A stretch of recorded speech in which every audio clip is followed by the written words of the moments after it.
What is up, boys and girls, second channelers? This is going to be a video on the benefits of doing evil things, I guess. That sounded better in my head, I suppose. Sounds worse when I say it out loud, but I guess I often talk about not wanting to get better and why I don't mind being the way I am sometimes versus why other times I really, really want to change. Um, so that is what I'm going to talk about.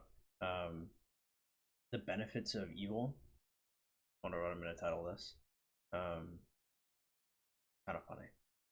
I mean, like, I don't know. When you think of like things that are evil, like, what do I mean when I say evil? Is like you can do bad things as a good person. Like good people can do awful things, and awful people can do really good things. Generally, when I talk about doing evil or doing something wrong, evil is such a dramatic word, but I guess some of the things I've done can probably probably are a little dramatic. I guess I can never talk about a lot of them. Probably for the best. Evil would be if you did something wrong that you knew was wrong, you enjoyed doing it, and you don't regret doing it. I think all of those things generally have to be together in order for something to be truly bad. Um, I think doing evil things and knowing that you've done it and not regretting it gives you a different point of view than other people would have.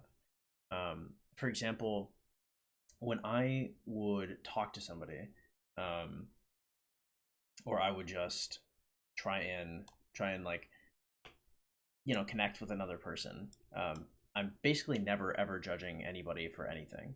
There's not a big reason for me to, because I have done dirt, and I understand I've done dirt, and I understand that I'm maybe forever cursed with that until I decide that I want to improve myself or try and seek regret and somehow, right? As long as every second of every day that I'm okay with the way I am and moving forward and doing the things I do or having done the things I did, um, I can never judge another person, and people will dump anything they have on me because of that. People will say anything to me. Um, I've done things so heinous, like the only responses that people will give me is like, "Oh yeah, yeah, that's pretty bad." Um, and with that, any kind of like mind state or anything like that, because not only did I do those things, I look them in the eyes and I'm like, I loved it. I loved every second of it. And if I could go back and do everything again, I would, even if I was still me. Not that it's necessary to like make me into who I am. I'd do it because I wanted to. Um, no one will ever, no one will ever think you're gonna judge them if that's how you're coming out the gate. You get to unlock a lot more intimate parts of people. Huge benefit if you really like getting to know people and you like bonding with people. Um, it's a really easy way to make that happen interpersonally. Um, it's also given me a ton of life experience. There are things that you just can't experience by doing good. Just in the way that people work and the amount of like leverage and power you can have over another person, um, you would never be able to find that out if you just did good things. You'd never figure out what makes a person squeal. And that's important to some extent, right? Because throughout your life, even if you're a really good person, you're gonna have to do some bad things. You can't live life as a paragon of justice and get away with it, right? At the end of the day, you're gonna have people around you that you're gonna care about. It may not just be for you, but if you have a wife or a kid, a friend, a family member, all of these things are gonna take precedence over a stranger. You're gonna have to pick who gets to eat sometimes, and somebody's gonna lose as a result of that. um, if you have some dirt under your belt, it's a lot easier to make those decisions. It's a lot easier to do things without hesitation. Um, Hesitating is like death. Uh, the more decisive you can be, the better off you'll be. Um, yeah, you can also smell other people that have bad intentions, if you've had those bad intentions before, if you kind of know what to look for, it's quite easy to like see somebody else with the same point of view. Like if you were an addict, you'd be able to spot another addict, be able to smell it. If you had like sociopathic tendencies, you'd be able to spot a sociopath from like a mile away. Um, these types of things, you're boom, they're instant. By doing that, uh, you you can better protect yourself in the future. Now, somebody's going to lose earlier, right? Because frankly, I wouldn't say that most people are innocent, right? But most people have an innocence of motivation, I would say. Basically, everybody has done things that are wrong, but in terms of the motivation that led them to do things that were wrong, um, they don't generally just want to hurt somebody. Or if they really want to hurt somebody, it's because they've been hurt themselves, generally by that person. You know, a lot of people are interested in revenge and that get back. I Not that I've never felt anything like quite so petty, but usually it's just I can't. Yeah, I'm trying to move on because when I'm wronged by somebody, generally the only way I can be wronged by somebody and it hurt me would be if I cared about the person. But if I ever went for like any kind of revenge against a person that I cared about, that would invalidate one of the few things that still make me human. Um, yeah.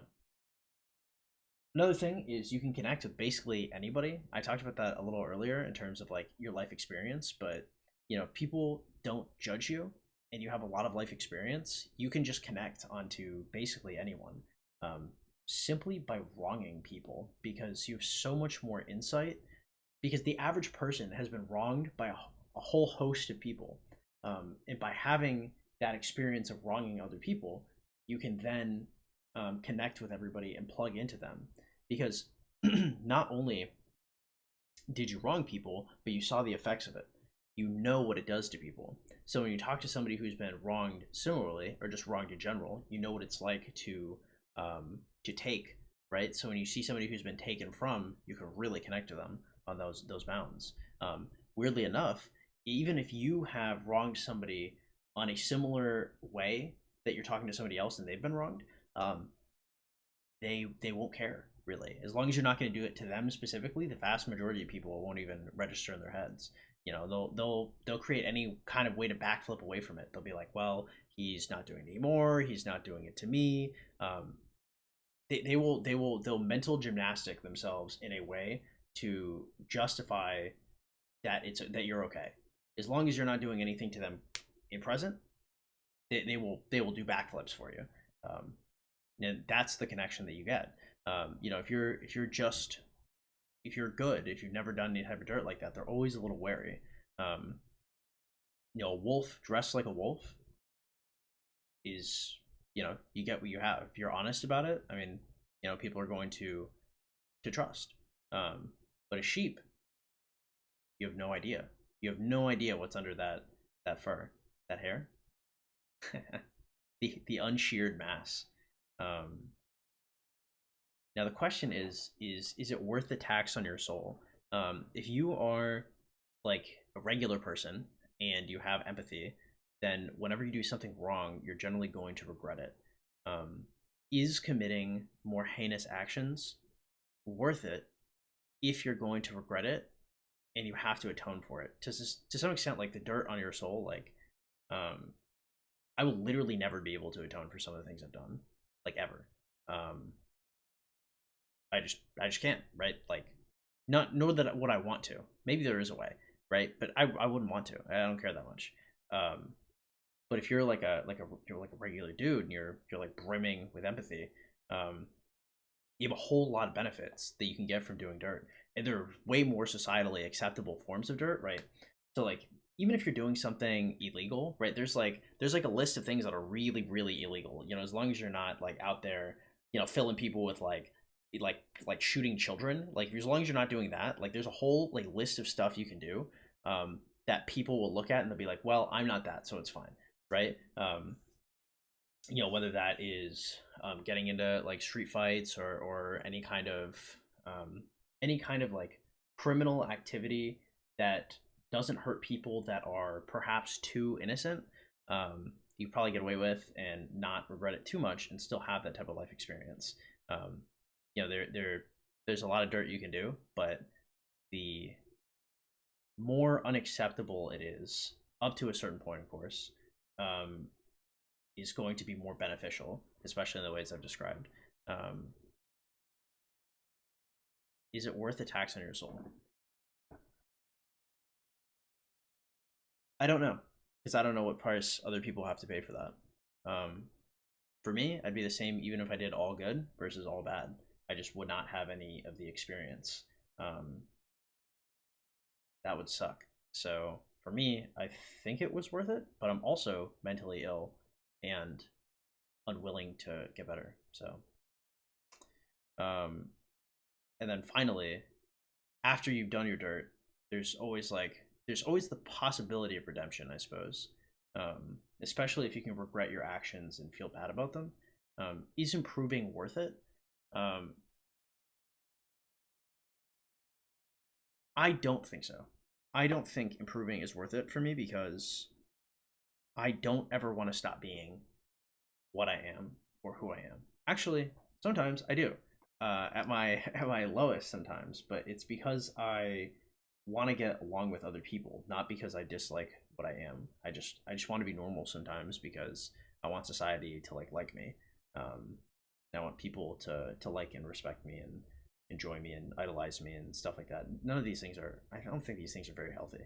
Um, so maybe improvement is realizing that I don't need that, and maybe I really am a person deep down. I don't know. Is improving worth it? I think for the average person, if you can start out doing a few heinous things and build up your rapport with your darker side, we'll say, and then conquer it and then come out the other side, you're probably in a good spot. Um, but the trauma and mental terror that you have essentially built on yourself, um, maybe it's not worth it. Maybe it's better to just be decent. But the decent men are the first ones to fall. Is the cockroaches of society, and those who are willing to do the dirtiest, filthiest shit that end up living in the end. But what life is worth living, I suppose, if you don't have your foundation to stand on. Tonight, I think that it was worth the tax on my soul. I suppose there is a tax that I paid. It just wasn't an empathetic one. I think it was worth it. Like I don't know actually. I don't think I like who I am, but I kind of do. The duality, I suppose. Improving is not worth it for me. Maybe it's not worth it for anybody. Can you even improve? No, you can change. Maybe it's worth it. I don't know. See you guys later. Take it easy. I don't know. Rambled so hard.